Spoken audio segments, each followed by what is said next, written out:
What's up, GameFace? It's DunningKruger here in Arcade Club. I'm joined today by Andy Palmer, the owner of Arcade Club. How are you doing? I'm good.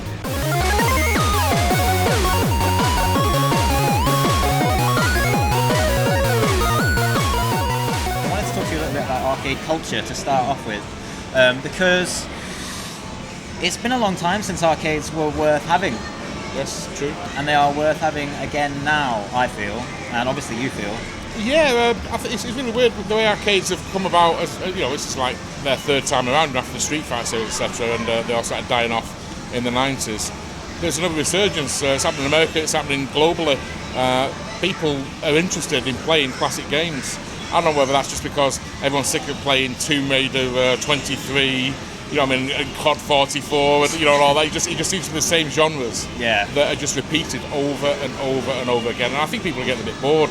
And now they're looking back retrospectively at what created what these genres eventually ended up as, what created them, what are the roots. People are interested to see what's going on, and emulations help with that because a lot of the consoles and machines you couldn't hope to afford. Some of them are incredibly expensive now and very, very rare to get hold of. You can try on your PC.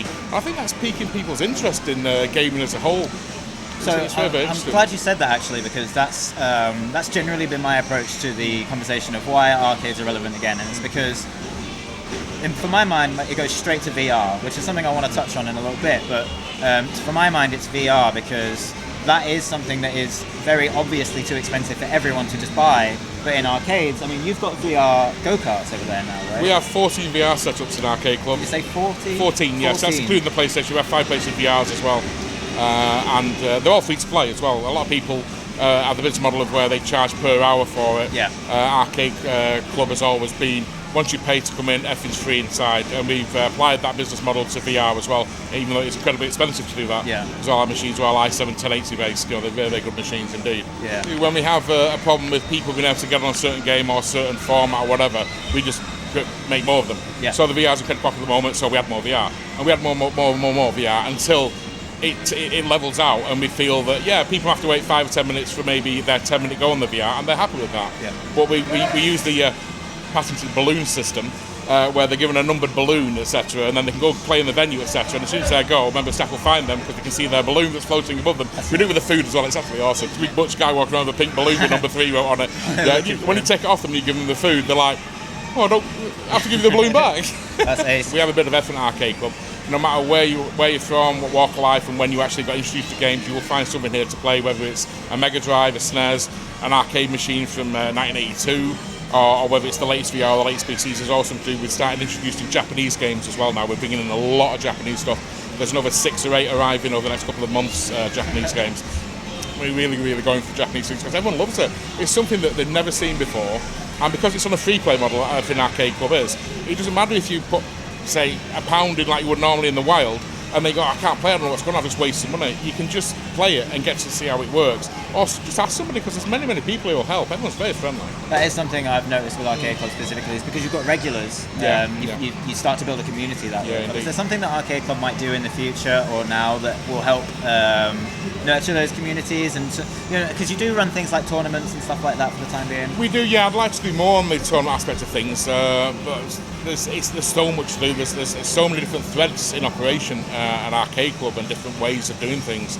And I can change things on a sixpence. I can literally change the day we're going to buy something. I'll change my mind and it'll not be bought. Yeah. It's really, really weird. For instance, we've got the beautiful projector you've probably seen, which is actually behind the camera at the moment, and we were going to get a secondary one for the other side.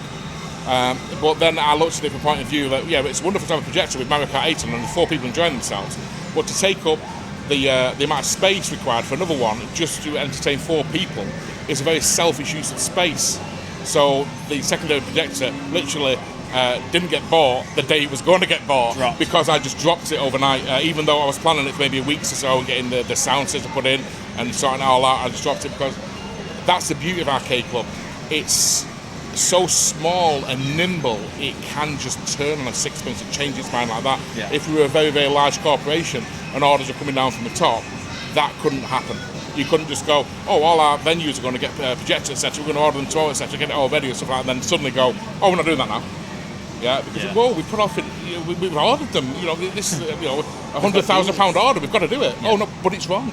tough. We have to go for it, and then you make the wrong decision for the venue. Yeah. So that's the beauty of Arcade Club, and it's also good having just one person in command, so to speak, because I can just make decisions just like that and change things just like that. If I had a committee or a board, that it just wouldn't happen. It wouldn't work. Yeah.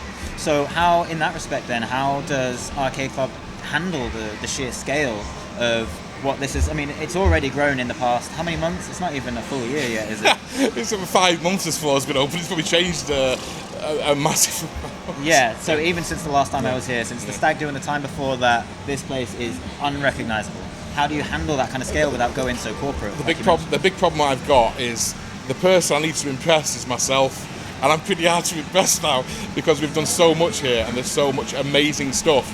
I really have to put the bar quite high to impress myself. So that is just something that I'm just going to have to live with and try and cope with. I change things a little bit too quickly in Arcade Club sometimes. I'll put a feature in, and whereas in another venue that feature may last for 6 months or 12 months, I may change it in 2, even 1. Yeah. You know what I mean? Because I feel I can do better than that. I can do something better than that, and I suppose it's a little bit of an obsession now, Arcade Club, with me, because this is probably the greatest thing I will ever do in my life. So I want to make it something amazing, which it is already, but I can do better and I can make it even more amazing, and that is my goal. My goal is to make the most amazing gaming venue in the world. Yeah, and stay the most amazing. And stay, yeah, because we're only 2.5 years old. Yeah, we started off in a shop. We're the biggest in Europe now, arcade-wise, etc. We have stuff coming in that you will not believe. Honestly, we have so much amazing stuff coming into Arcade Club, and it's just amazing. I mean, we're actually almost outgrowing this venue because there's that much stuff here, but we've managed to secure another floor now. I'll start to go another floor, so there will be another floor added to Arcade Club. That's a bit of an exclusive, by the way. Is that below here? that will be the ground floor. Yeah, there's a gift shop and everything opening on the ground floor. Amazing. And there'll also be the ticket office will be like there if you like. So when you come in, you'll pay down there, and everyone process down there, because it's quite confusing for people going to 2 floors to pay. You know, you've got the over 18s floor and you've got the adult floor. The wristband system works, but people get confused about where it's actually going. So we're addressing that. That's just part and parcel of growing as quickly as we have done, and the scale of things. You know what I mean? Because it really is vertical at the moment, and I can't see it tailing off and leveling out anytime soon. Would you say that you have a vision in mind that you're working towards for Yes, Club, or is I it have constant... a vision. No, I have a vision. Okay. I cannot tell you what the vision is really, but I have a vision, and it's bloody awesome. So you touched on the exclusive that another floor will be opening. Do you have an exclusive time scale for that? Well, that opens actually next week. For the actual book office and the gift shop, etc., and all the other sorts of stuff going down there. As offices become vacant on that floor, we've had a chat with the landlord on that, and we'll probably start acquiring those now. How long that takes, I don't know. But what I'd love to do is on that ground floor is to get our big Sega moving machines in. We have like Afterburner, Power Drift, Space Harrier, Deluxe, all the big moving stuff now. They're in storage at the moment. Friends looking after them, James. I would love to get those operational within Arcade Club downstairs, definitely. Absolutely. It sounds like you've managed to work into it. I mean, it's a hostile takeover of this building, let's be honest. You're probably right. You've had a chat with the landlord, you said any free space comes up, I'll take it, you know. I suppose there's a hostile takeover. I never thought of it that way, but yeah, we're in the process of extending the car park as well. Perhaps that's another hostile takeover. So the car parking space should double to around 2 to 250 cars. Great, yeah. Within the next 6 months with luck. I suppose that's really, really important, because even though the arcade is so worth visiting, it is still relatively isolated in terms of other stuff around you. You know, there's not very restaurants and pubs and stuff. Well, the Rock's literally half a mile away. And it's an easy enough walk. Yeah, so it's not too bad. I mean, we have 2 kitchens now. Upstairs, main arcade still caters for arcade food if you like your burgers, hot dogs, etc. But down here, I mean, we do curries down here. We do a Philly steak and cheese, one of my personal favourites, all for like exceptional prices. So we will be expanding the kitchen facilities at Arcade Club, and the topmost floor. Do you want another exclusive? Go on, yeah, please. Yeah, really. The topmost floor will be becoming some sort of restaurant in the future. Arcade Club restaurant. I'm a big steak fan, as you can probably tell. So I'd like to be able to get a nice steak in Arcade Club. I'm going to apply the Arcade Club model to restaurants. Well, you heard it here first. It's like, it might go horribly wrong, you could go back on it tomorrow morning. We know that. Change my mind tomorrow morning. Just drop that so be careful with the exclusives. Don't sell that exclusive out. You may look a fool. Portion sizes, don't get me wrong. I like my portions. Don't get me wrong. Seems to be getting smaller and smaller as you go out, but the prices seem to go up and up, and it really bugs me. You get a little measured bucket of chips with a steak, which isn't the finest steak you've ever had by any means, and the vegetables, and then they ask you for 16, 17 pounds, and it just seems like you're being ripped off. Yeah, and you're not very well entertained while you're there either. No, exactly, and they want you to leave as soon as you finish your meal, etc. They don't want you to hang around. The tables are incredibly close together, and it's very impersonal.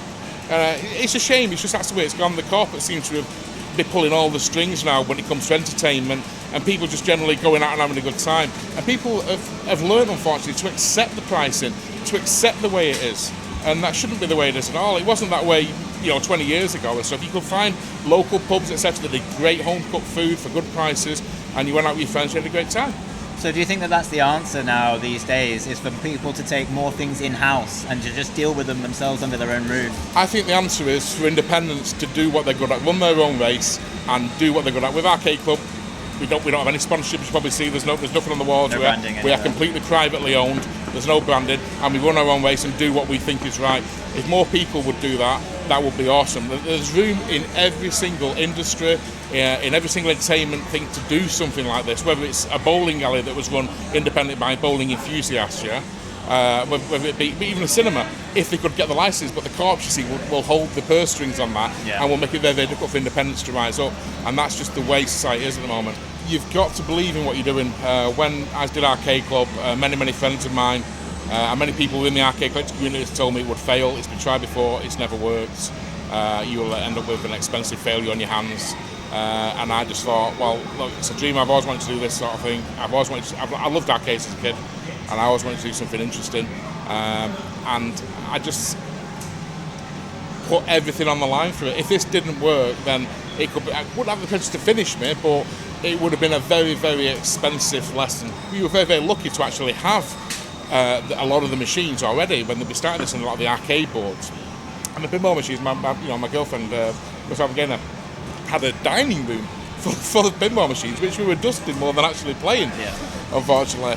So you would have to say, for instance, you had, £300,000, then you managed to find the machines. So you put, 100 machines in a unit somewhere and stuff like that, then you advertise, you got people to come and pay £10 or £5 like we do and all that.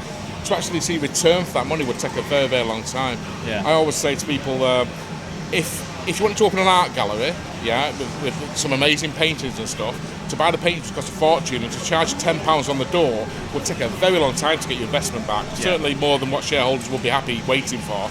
But if you already own the art, it's so much easier to open an art gallery. And that's what Arcade Club is. We were lucky enough to have it. And for once, the right person's in charge of it. Somebody who isn't in it just purely for the money. Don't get me wrong, we have to make a profit, but I feel we can do it fairly. And that is a really refreshing change, and I think that's why Arcade Club works. I completely agree with you, absolutely, completely agree with you. And I think it's really quite promising, really, to see, basically, your one piece of advice is to say, if you're good at it, then do it, and do it really well, basically. And that's the way to inspire independent growth. It's better to have a vet that loves animals than a vet that just loves money, especially if the animal is worth more dead.